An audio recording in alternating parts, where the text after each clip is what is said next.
Today's going to be the day. I can feel it. I hope it is. I just want to see his face. This is what I tell myself each morning. His mother and I, we don't know how many days it's been. All the days are just running together at this point. Every day feels the same. Wake up, do our morning routines, sit, and wait.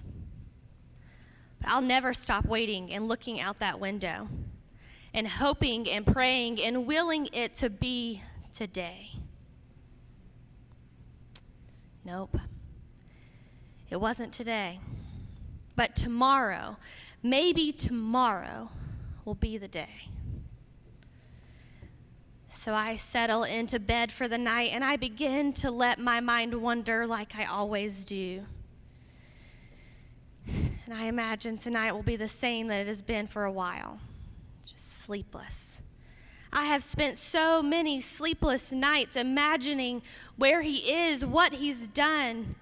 What has he done with the money? Is he safe? Does he know he's loved? Why didn't I tell him enough that he is loved?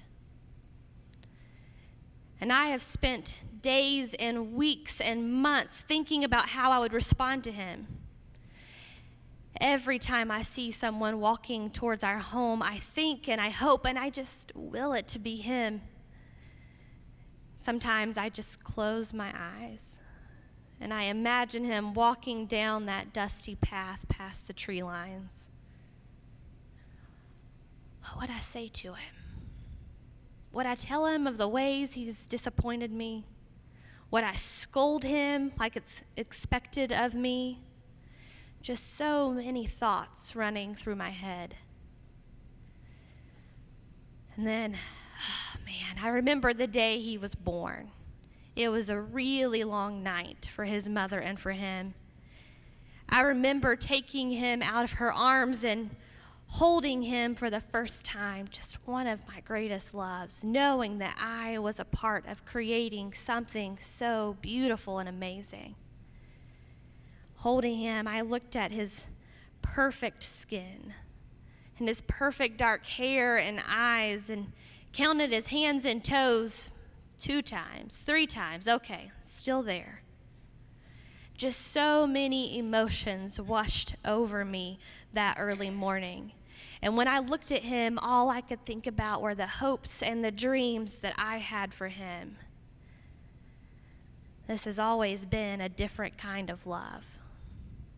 This is a love that just won't let me give up on him. I love him too much. And I still have hopes and dreams for him. I still believe in him. Why didn't I tell him enough that I love him? Everyone thinks that I should disown him and move on. They think that his behavior undermined our values and sets a terrible example. And the reality is, they're not wrong. He did shame our family. He didn't follow the customs or do what he was supposed to do, and he broke my heart. He broke his mother's heart when he asked for that inheritance and then just left. Nothing else to be said. But I always try to remind myself that surely there's got to be room for grace.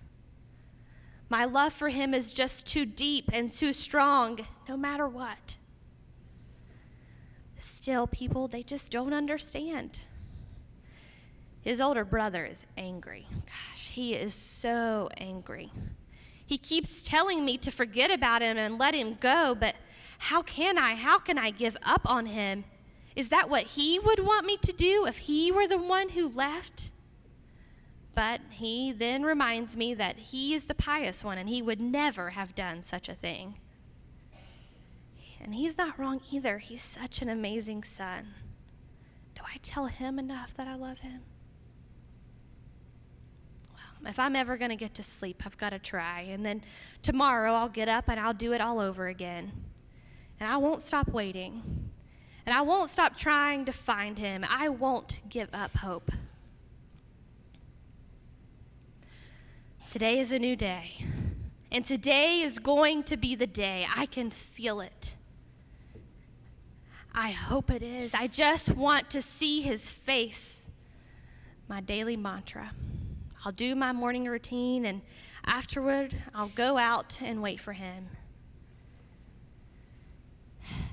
Just sitting and waiting, looking out our window. It kind of looks like someone's coming up the road. No, I feel hope building up inside of me. I've done this before, and it let me down time and time again. I just need to stop hoping. It still kind of looks like someone is, though. Who is that? What are they doing here? I know that walk. I recognize that walk. That is my son. He has finally come home. And in that moment, all I can do is run to him, abandoning my sandals behind, going straight for him. I have to hold him. I have to touch him. I have to know that this is real. I need to put my arms around him. My son is home. In this moment, this embrace, this is what I've dreamed about for so long. I can't believe that it's real. So I hug him and I hold him tight and I kiss his forehead. He is safe. He was lost but has been found. He was dead but is alive again. And whether he will accept it or not, he is worthy to be called my son because he will always be my son.